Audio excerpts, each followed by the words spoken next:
All right, so in my search for getting a faster spindle, I came across these spindle speeders, kind of what they used to use. They still make them. This company, Big Daishowa, Seki, in Japan, they still make them. This one, I believe, is a 1987 model. I just chatted with them this morning to see if they could give me some instruction manuals, and this is what they sent me. 1 page. I guess it's actually considered 2 pages. But mine is an XG5, one of these guys, but mine came with an R8 shank. I mean, the good news is I can just slap it on my mill and it'll work right off the bat. Anyways, mine is a 4-to-1 speed. So, well, maybe it's a 5-to-1. First things first, so it kind of makes sense to you. This is the block that'll go on the mill. It'll go upside down, but this is where your coolant would go in right here. And it gets pushed just through this, comes out right here. So this will be underneath the head. Sorry, coolant will go in right here, I think.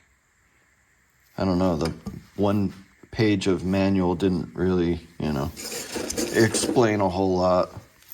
So here's the actual spindle. And let's see if we can actually count how many, what the speed is here. So let's go.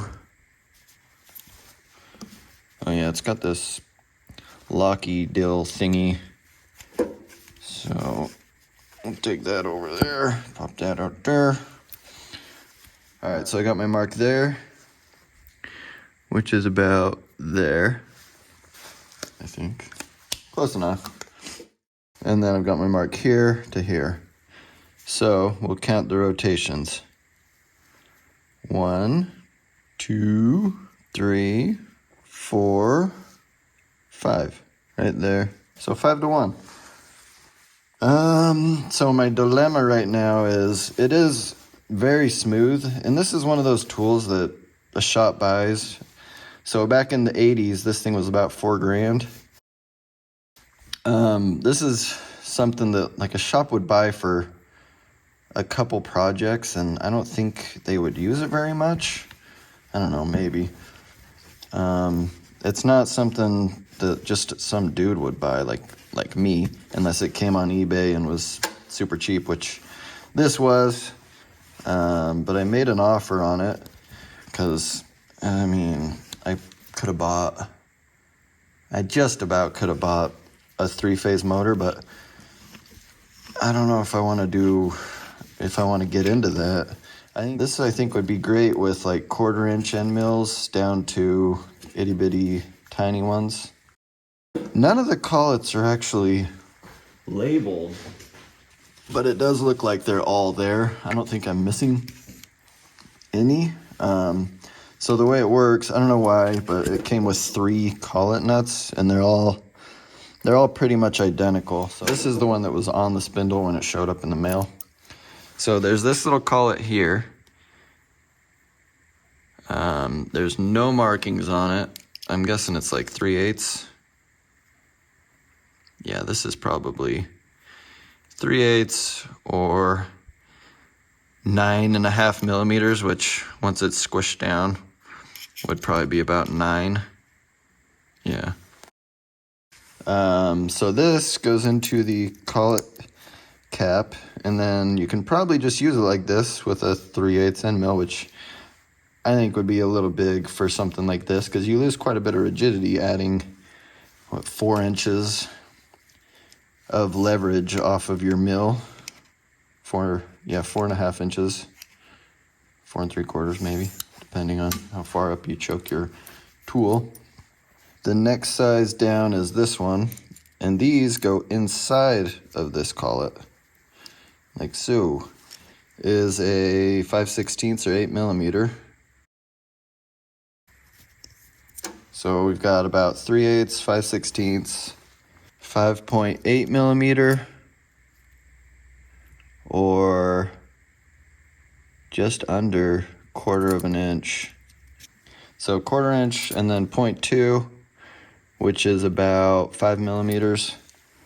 And then this one, which is probably the 3 millimeter or 1/8 inch. And then this one, which I think is about the same size, but it has bigger slots cut. Let's see, what's this guy? Yeah, this is 1/8 inch too, or 3 millimeter. So I think these will be the most used, these 1/8 inch ones. And well, yeah, so most of my end mills, I try not to get like 1/8 inch shank if I don't have to. Most of mine are, I don't know, bigger than 1/8 inch shank, and then they reduce down to an 1/8 inch end mill.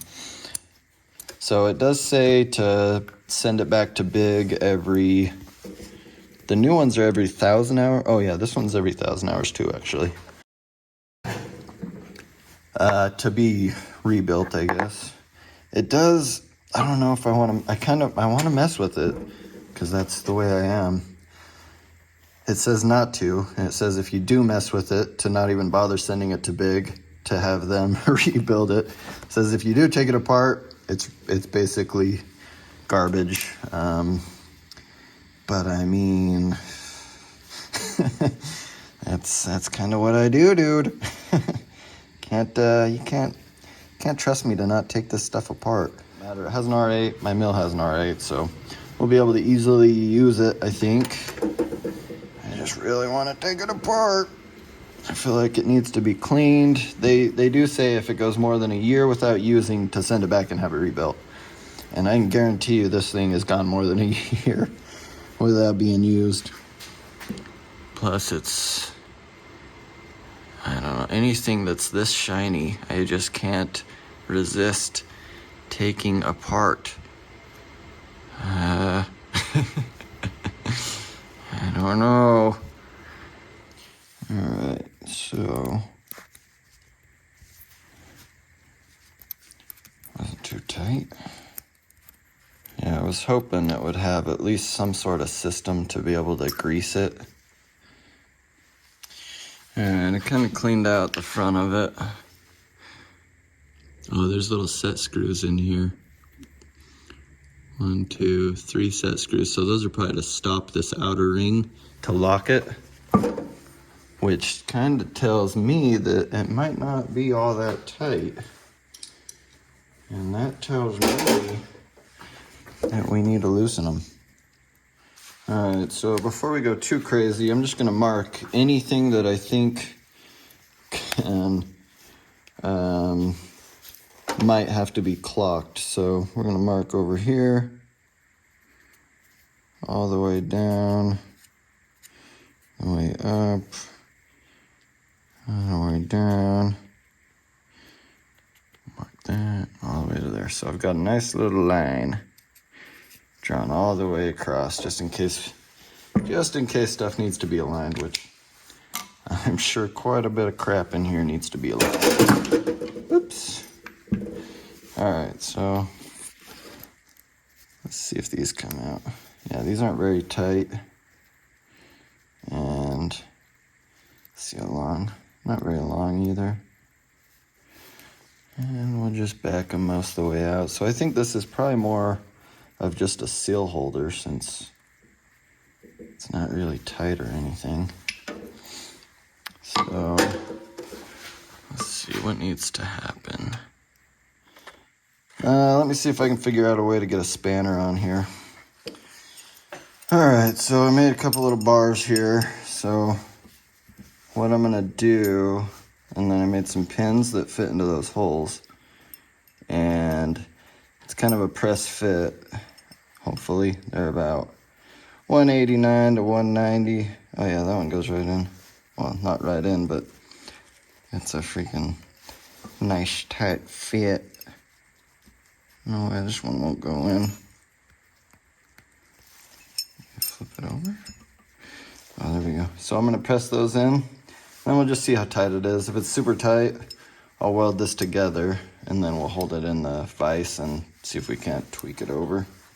All right, got them pressed in. They were a pretty tight fit. I was planning on welding them, but hey, if it fits, it fits. So wanting to do something like that, and then lock these into a vise, and then see if we can't rotate the body. So we clamp these in a vise. I'll bring it back. Yeah, it wasn't very tight at all. Thought it was tighter, but came right undone.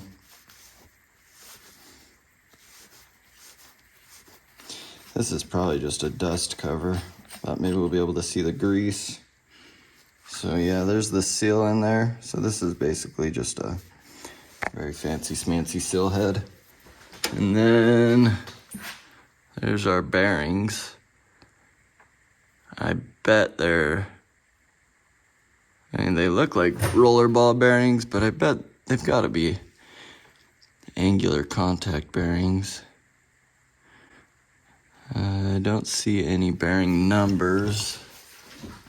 This is where we need to be kind of careful about keeping everything super clean. You don't want any crap getting in the bearings. So I figure at 1500 RPMs, that means this spindle here is going to be going 7,500, which isn't all that fast in today's world of spindle speeds. And this thing says it's rated, so it's an X5G, so 10,000 RPMs. I don't know if that's the spindle on the mill can go 10,000, which would make this 50,000. That seems pretty excessively high. 50,000 RPMs, I don't know. That seems crazy. Or if that's the max that this spindle can go. So yeah, anyways, I'm glad we can at least see the bearings, some of the bearings. I'm sure there's quite a few more.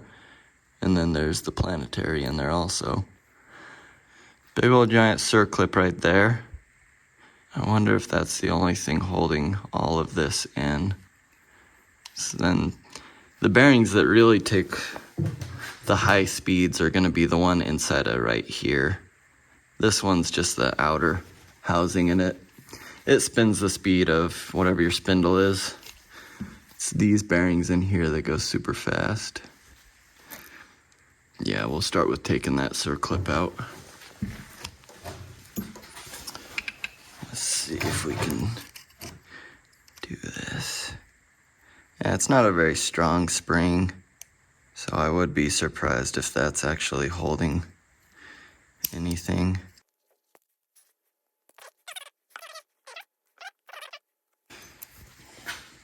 Oh yeah, it comes out.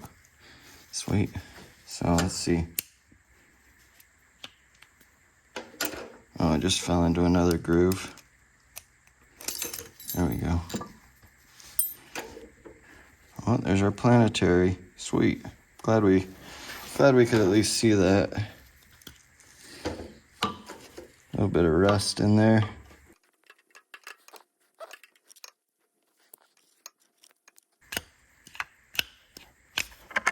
Beautiful. So there's our ring gear. Then there's two bearings. I don't know, they look like they're just regular ball bearings. There's no spacer in between them to set the preload. Oh, there is a spacer right there. There's a little shim. Oh, can't see it now. See that shim right there? Right there. It's pretty thin.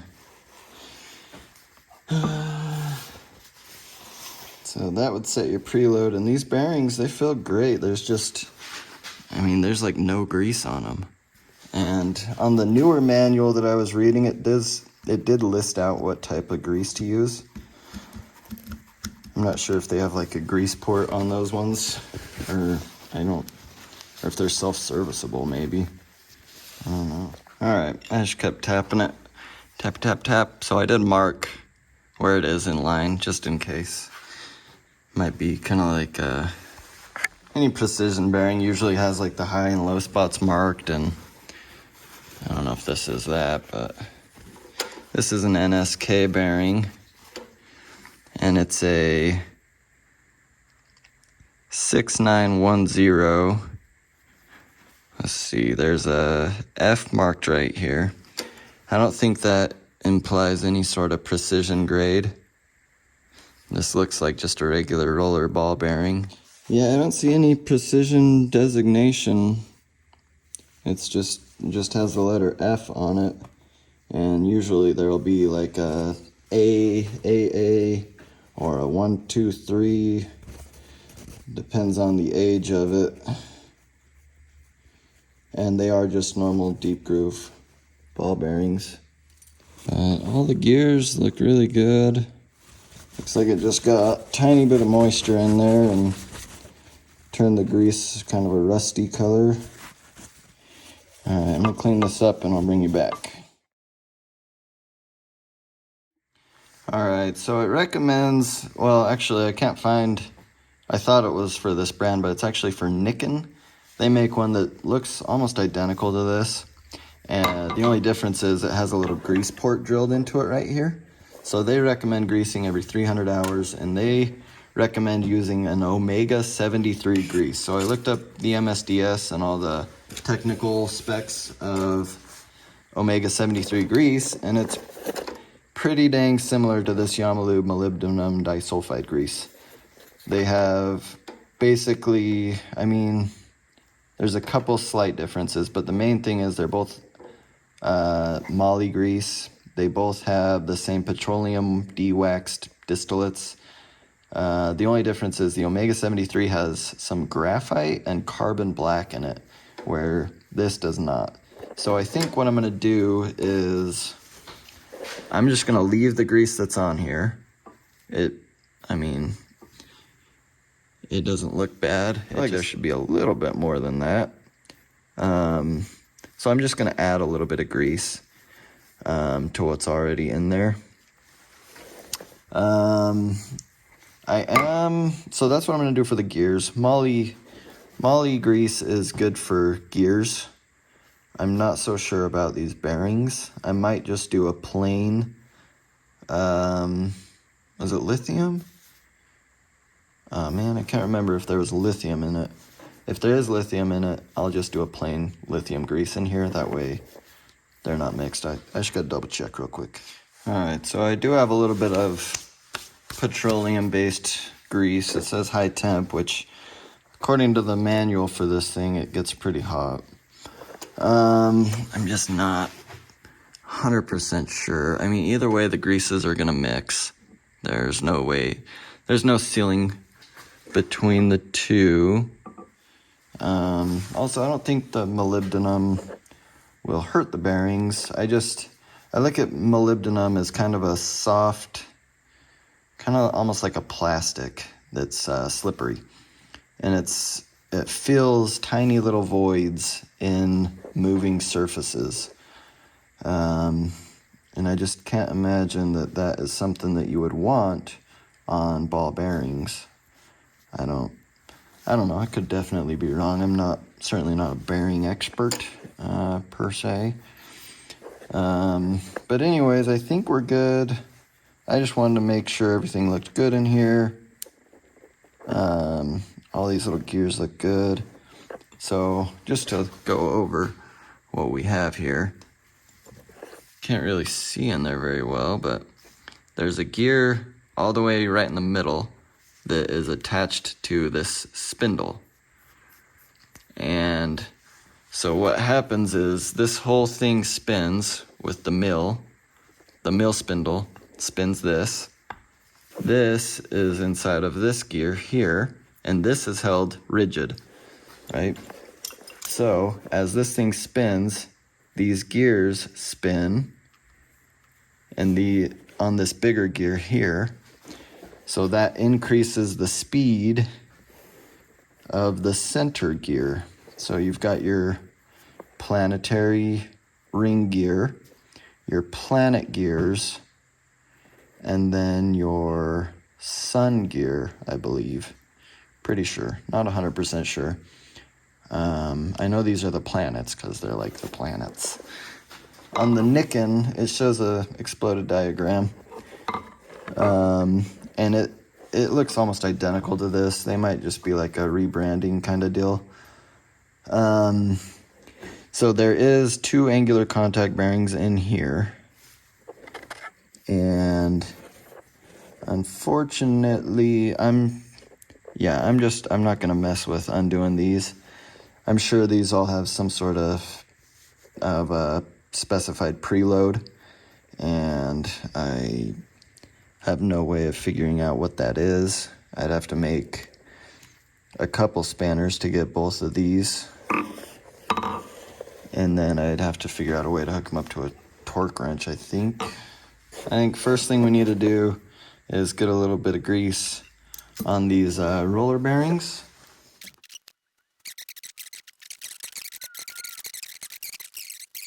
Alright, clean that up. We got our bearing, we got our spacer, and I marked this bearing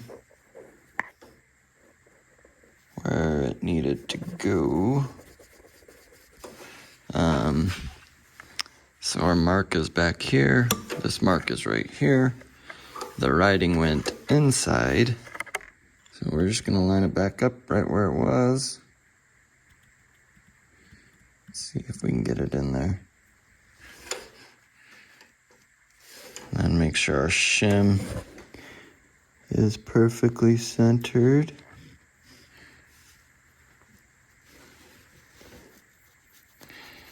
And we'll get just a little bit of grease on this surface here.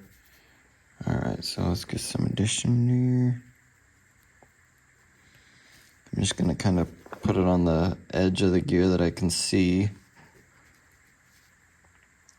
Pack it into the teeth.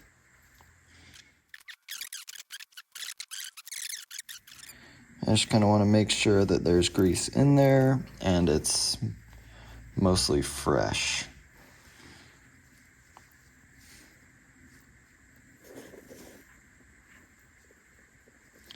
But I do get carried away sometimes. Alright, that's probably good. I'm not gonna go crazy. I put in more than I took out, so that's, I think, what's important. So we've got a sealing surface right there. I did put a little dab of grease on it. Alright, so got our shim. Shim is still lined up. There's nothing really to align, I don't think. Just, it's kind of pushing those bearings out. I don't know if you can see.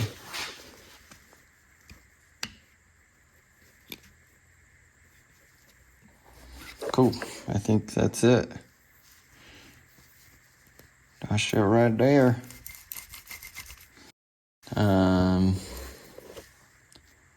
Circlip. Okay. And I don't think we bent it at all. Just in case, I'll kinda... It's interesting that that's really all that's holding it. Holding this whole housing from just dropping down. You'd think they'd have something just a little more mechanically locked in. Guess like a big nut or something. Alright. So I'm just gonna kind of go around and make sure it's pushed all the way into that groove.